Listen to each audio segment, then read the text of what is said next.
Hello everyone, তোমরা তো জানোই এখন আমাদের এখানে চলছে নিমিতলার মেলা। তো ওই ভিডিওটাতে তো তোমরা 15K আপ ভিউ দিয়ে দিয়েছো, তো তার জন্য অনেক অনেক থ্যাংক ইউ। তো আমি ভাবলাম আজকে আমি আর আমার ভাই মিলে বানাবো হচ্ছে মেলাতে 100 রুপিস ফুড চ্যালেঞ্জ। মানে আমি 100 টাকার কিছু কিনে খাবো, আমার ভাই 100 টাকার কিছু কিনে খাবে। যে বেশি খাবার কিনতে পারবে 100 টাকার মধ্যে সে এই চ্যালেঞ্জটা জিতে যাবে। তো চলো মেলা যাই। এরপর আমি আর আমার ভাই মিলে চলে এলাম মেলাতে। তো আমার ভাই প্রথমে খেয়ে নিয়েছিল 30 টাকার কুল্লার চা, আর আমি খেয়ে নিয়েছিলাম 10 টাকার মথুরার কেক।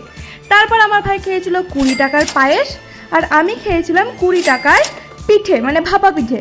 আর তারপর আমার ভাই খেয়ে নিয়েছে 10 টাকার ঘুগনি, আর আমি খেয়েছিলাম 20 টাকার ফুচকা। আর তারপর ভাই খেয়েছিল 20 টাকার আইসক্রিম, আর তারপরে আমি খেয়ে নিয়েছিলাম 40 টাকার পাওভাজি। আর এরপরে আমার ভাই খেয়ে নিয়েছিল 10 টাকার পাঁচকোড়ার চপ, যেটা জঘন্য ছিল। তারপর আমি খেয়ে নিয়েছিলাম চটপটি 10 টাকার, আর আমার ভাই তার লাস্ট 10 টাকার খেয়েছে পাঁপড়। তো আমার তো মনে হয় দুজনেই সেম খাবার খেয়েছি। তোমরা জানিও তোমাদের কার চয়েস বেশি ভালো লাগলো। তো টাটা।